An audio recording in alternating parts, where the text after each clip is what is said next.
Hello, welcome back. स्वागत है आप सभी का एक बार फिर से हमारे यूट्यूब प्लेटफॉर्म में।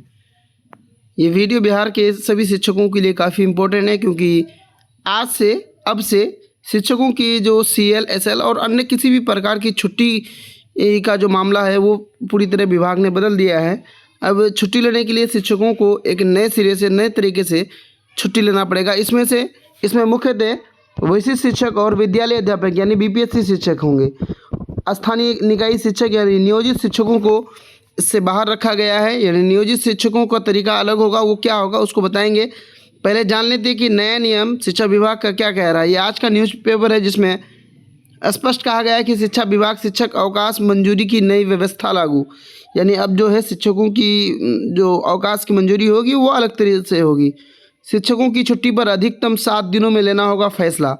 यानी कि शिक्षकों को कौन सी छुट्टी देनी है, नहीं देनी है, इसका फैसला अधिकारियों को 7 दिनों के अंदर ले लेना है। इस पेपर को अगर आप पढ़ना चाहें तो आप स्क्रीनशॉट लेके पढ़ सकते हैं, लेकिन इसमें जो मुख्य बातें हैं उसको आपको बताना हमें ज़रूरी है। विशेष अवकाश संबंध अवकाश, विशेष अवकाश और आकस्मिक अवकाश यानी सीएल और एसएल जो है उसी दिन निर्णय लेना पड़ेगा। जो भी प्रभारी एचएम होंगे या एसटी होंगे, जो भी होंगे, उनको उसी दिन सीएल और एसएल पर निर्णय लेना होगा।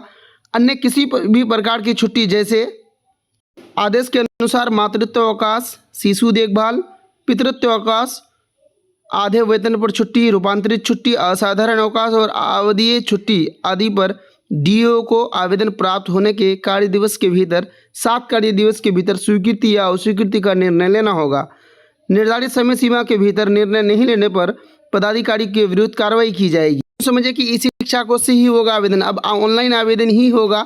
आपको ऑफलाइन किसी भी प्रकार के आवेदन, जैसे आप पहले मातृत्व अवकाश या पितृत्व अवकाश लेते थे तो आपको ऑफलाइन आवेदन देना पड़ता था, फिर अग्रसारित करना पड़ता था। अब वैसा कोई भी झमेला नहीं है।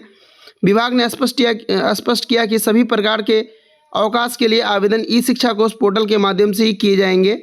23 जून के बाद ऑफलाइन के माध्यम से प्राप्त आवेदन अवकाश पर विचार नहीं किया जाएगा।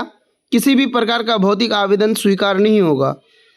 सहायक शिक्षक, विशिष्ट शिक्षक और विद्यालय अध्यापक के अवकाश का आवेदन प्रधान द्वारा विद्यालय प्रधान तथा प्रधानाध्यापक या प्रधान शिक्षक के आवेदन को संबंधित प्रखंड शिक्षा पदाधिकारी द्वारा 3 कार्य दिवस में अग्रसारित करना अनिवार्य होगा।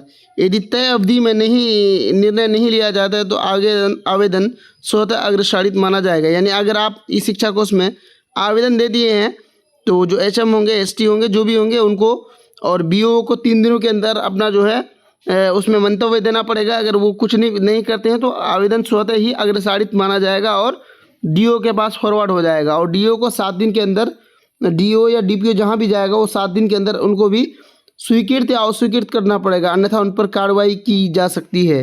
तो ये एक विभाग की एक अच्छी पहल है।